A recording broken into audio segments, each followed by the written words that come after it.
Okay guys, good evening. Ah, may kikwento lang ako nakakatawa. Pero, kasi, doon naka-informe ko ng TODA. Okay? Ngayon, Friday pala ngayon, no? Coding ko pala. Hindi ko alam. Nakalimutan ko na coding ko. Sobrang busy ko, daming ginagawa, pinapagawa. Gusto kong bumiyahe, kumbaga gusto ko lang mag-relax. Nakalimutan ko, Friday pala, which is yun ang coding ko. Okay? Anyway, nakita nung kaibigan na nakapila ako sa mall. Nag-uusap na kami, hindi ko pa nagigets. Tapos sabi ko, ay, coding mo pala. Sabi ko, ay, oo nga. Sabi ko ganun. Anyway, umalis na lang ako sa pila. Siyempre, ay, nakakaya. Nakakaya talaga sa ibang tao, no? Unfair yun, unfair. So, umalis ako. Anyway, kaya umuwi na lang ako. Ito, magbablog na lang ako. Tulad yan, ang init ng panahon, guys. Sa init ng panahon, guys, yung ibablog ko. Kanina ko lang naman, nag-research, ko lang sa research lang din. Tapos, sinubukan ko. So, ngayon, gusto ko lang din i-share. Okay? Sharing is caring. Sabi nga nila. Tulad ngayon, guys, ito, naka-electric fan ako. Okay?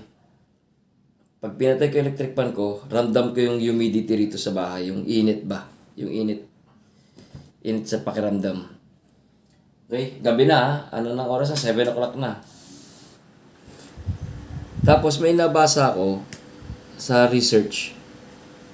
No, kikwento ko lang muna bago ko ipakita. Yung unang panahon, no?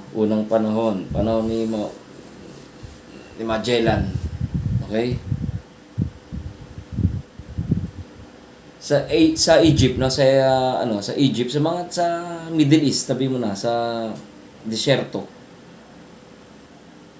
Okay? 'Di ba? Mainit doon, mainit sa desierto. Mainit sa desierto. So ngayon, hindi naman uso electric fan dati, no? Yung time na yun, sabihin natin ancient Egypt times, yung mga time na yun na wala namang electric fan noon, wala namang aircon. Okay? So, anong ginagamit nila as cooling system? O, sabihin natin gano'n, no? Para kung may bahay man sila, wala namang electric fan, wala namang aircon. Sa ganong kainit, guys, sa desyerto, anong ginagamit nila para lumamig yung kwarto nila o bahay nila? Yun ang napanood ko, na-research ko, tapos ina-analyze ko. So, possible nga. Sinubukan ko kanina tanghali. Nagpatay ako ng aircon sa kwarto. Tapos, ginawa ko yun. Tapos, tinesting ko siya. Ako, guys, masyadong mainitin yung katawan ko.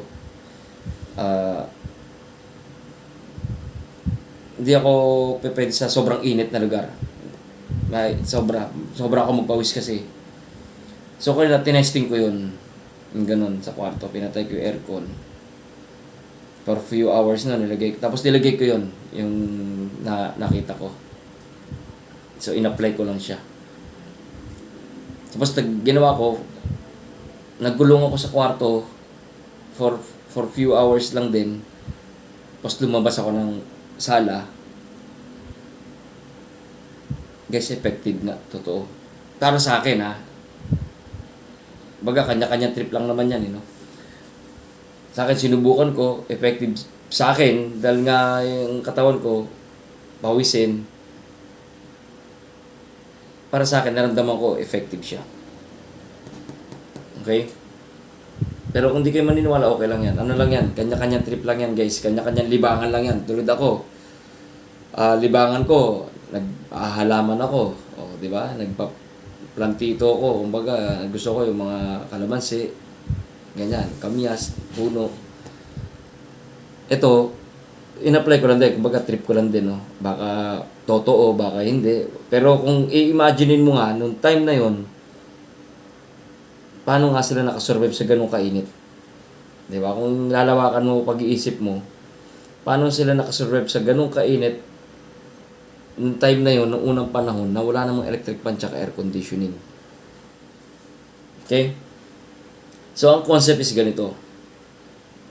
Ang tawag nila sa science is, ano natin, alam naman ito na lahat eh, evaporation, di ba? Yung evaporation.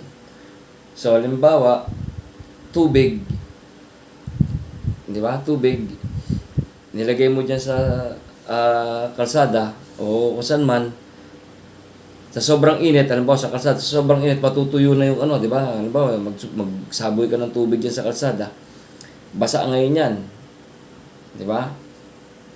Pero sa sobrang init, mag-evaporate na siya. Di ba? Yun yung concept. Ang tawag nila dyan is, by research lang to guys, hindi naman ako, sinishare ko lang. Ang tawag nila dyan is yung heat latent evaporation. Okay? Yun ang concept niya. Baga, evaporation, mainit yung paligid mo, syempre, no? Mainit yung paligid mo. Tapos mag-evaporate yung tubig. So, kumbaga, hinihigop ng tubig yung init. Okay? Para mag-evaporate. So, yung humidity sa paligid mo, parang hinihigop niya in a way. Wala naman siyang walang electrical na kasama, guys. Pure pure physics lang. Okay? Ngayon, papakita ko sa inyo kung ano yun, guys. Doon tayo sa kwarto. Okay, punta natin, guys. Yan yung aking dog of Flanders. Okay. Wala bang nakasabit na brief? Wala. Okay, buksan ko ilaw, guys, no?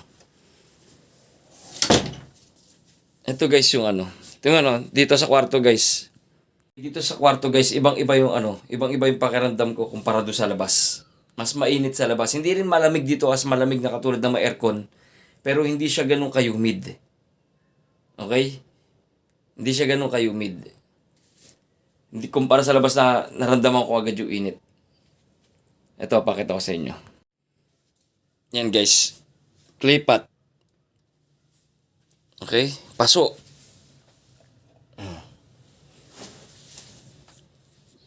Yan, kung tutusin, guys, kung kakapain nyo to, kung makakapa nyo, ang lamig ng paso. Ang lamig. Okay? Ang lamig. Hindi siya mainit. Kung maano ko na thermal gun wait lang. Okay. Okay, guys, ito. Ito yung yung pang lagnat, di ba? Okay? Pag ko rito, guys, sa pader. Ano dito? Guys, ko rito sa may paso. Tatapat ko sa paso, no? Low. Pero tabi lang niya, guys. Sa tabi lang. Ito, tabi niya. Ayan, ganun ko. 34.5. Okay? Yung dito sa loob ng kwarto. Pero pag dito sa paso, low. Okay? Ito, guys, yung paso na to, guys. Ang lamig, oh. Okay? Low temperature nga siya, Natuyo na nga yung mga bato niya, no? To? Di ba nagpapagawa ko sa sa taas. Ito, graba lang to, guys. Graba. Okay? Tapos, sa gitna niyan, guys, siguro hanggang dito yung graba yan, ganyan. Itong pababa na to, guys, buhangin. Okay, buhangin. Tapos, sa baba ulit nito, bago yung sa butas na yan, graba ulit yan, graba. So, ibig sabihin, nagkukonsist siya ng graba, buhangin, tapos graba ulit. Okay, ngayon, tuyo na nga yung graba, Yan. Okay. So, anong nun, guys? ang puntos doon, yung ganun time na yan, yung sinaunang panahon nga, ganyan na ginagamit nila guys na pampalamig ng pampalamig ng room temperature nila. Siyempre yan, maliit lang yan eh. Siyempre sa kanila yung malalaking paso. Okay, tapos nung unang panahon, yan din yung ginagamit nilang parang fridge to store foods for a week. Yan ang na-research ko, no? Kasi nga, kung iisipin mo guys, clay pot siya no? Pag pinuno mo siya ng tubig guys, nag-a-absorb yun ng tubig eh, yung clay pot. Okay? Nag-a-absorb ng tubig yung clay pot. At the same time, ganun din yung buhangin. Nag-a-absorb ng tubig yun guys. Ngayon, yung graba ganun din. Actually, pwede ko pa i-design ng iba yan eh, pero tsaka na. So, yung graba, nag-absorb din ng tubig yan eh. Tapos yung sun, nag-absorb din ng tubig. Yung clay pot, nag-absorb din ng tubig. Okay? So, ganun yung ganun yung concept niya. So, lalagyan mo buhangin, lagyan mo graba, lagyan mo ng tubig, hanggang sa saturated na yung buhangin. Yung parang hindi niya na kayang higupin pa yung tubig. Yung parang punong-puno na siya. Okay, so yun ang magpapalamig sa kwarto. Hindi naman magpapalamig at katulad ng aircon na sinabi ko, pero mawawala yung humidity. Mawawala yung alinsangan sa paligid mo na mainit na pakiramdam. Kasi nga, ang concept nga is evaporation. So bago mag-evaporate ang tubig, kailangan ng init. Di ba? Ang init, yun yung moisture, yun yung humidity. Yun yung humidity. Ngayon, so para mag-evaporate siya, kailangan ng init. So yung init nasa kwarto, yung humidity niya, yung moisture niya. So mag-a-absorb ng tubig yun para mag-evaporate yung tubig. Okay? Yun ang concept. Ngayon, paano siya gamitin? Okay? Tulad nun, inaano nyo sa temperature, 34. Ibig sabihin, para mainit pa rin, temperature, room temperature mo is 34. Pero, kung kukumpara mo dito, iba yung pakiramdam. Iba yung pakiramdam sa loob kasi doon medyo walang humidity. Yes, mainit. Pero hindi siya humid. Hindi siya maalinsangan, kumbaga. Pero, ang proper way ng paggamit ng ganyan guys, upon sa research, no, sa binasa ko, sa napanood ko, ilalagay mo yung paso na yon, yung pot na yon, kung saan mayroong hangin. Halimbawa, pinto, papasok yung hangin dyan, di ba? Papasok yung hangin dyan kasama yung humidity, yung init. So, nandoon siya. So, bago pumasok yung humidity sa loob ng bahay mo, i-absorb niya yung init eh, kasi kailangan nga ng init eh, di ba? Yun nga yun eh, parang physics nga yun eh. Science na talaga eh. Ngayon, kaya ko nilagay siya dun sa kwarto, katapat ng electric fan. So, yun yung pinaka parang magiging blower niya sa akin. Yung electric fan na yun, dadaan dito sa clay pot na saturated ng tubig kasi ang lamig ng pot. Tapos, yung buhangin basa. Diba? So, yung init, siyempre, ang binubuga ng electric fan, alam nyo naman yan, umihigop ng hangin niya sa likod. Diba? Parang ganito nga yan, no? Kung ito yung papel, oh. Dito sa harapan, umihigop yan. Sa harapan, bumubuga yan, no? Oh. Oh, yan yung sulat, oh. Oh, diba? Pero sa likod, pahigop yan, guys, oh. Pahigop. Oh. Diba? Yan yung guys, oh. Oh, pahigop. Oh, pero pag dito, pabuga. Yun ang concept. So, inihigop ni electric fan yung humidity. Kaya nga sabi nila, pag mainit ang bahay mo, kahit mag-electric fan ka, mainit pa rin eh. Diba? Kasi yun lang naman din yung binubuga niya eh. Okay, yun lang din yung binubuga niya. Ngayon, pag inigop niya yung mainit na hangin ng electric fan, ibubuga niya ngayon doon sa paso, sa clay pot na yun na basa. So, yung humidity sa kwarto, dala-dala ng hangin ng electric fan, ay higupin naman itong clay pot. So yun ang siguro pinakamadaling explanation, guys. Bakit nawawala yung humidity sa loob ng kwarto? So kailangan nasa ano siya, may hangin. Okay, nagpa-pass through yung hangin sa kanya. Okay, ganun actually yung aircon, ganun din ang concept ng aircon eh. Kung ang electric fan sa likod pahigop, pabuga sa harapan. Ang aircon naman, guys, sa condenser niya, sa evaporator niya, di ba?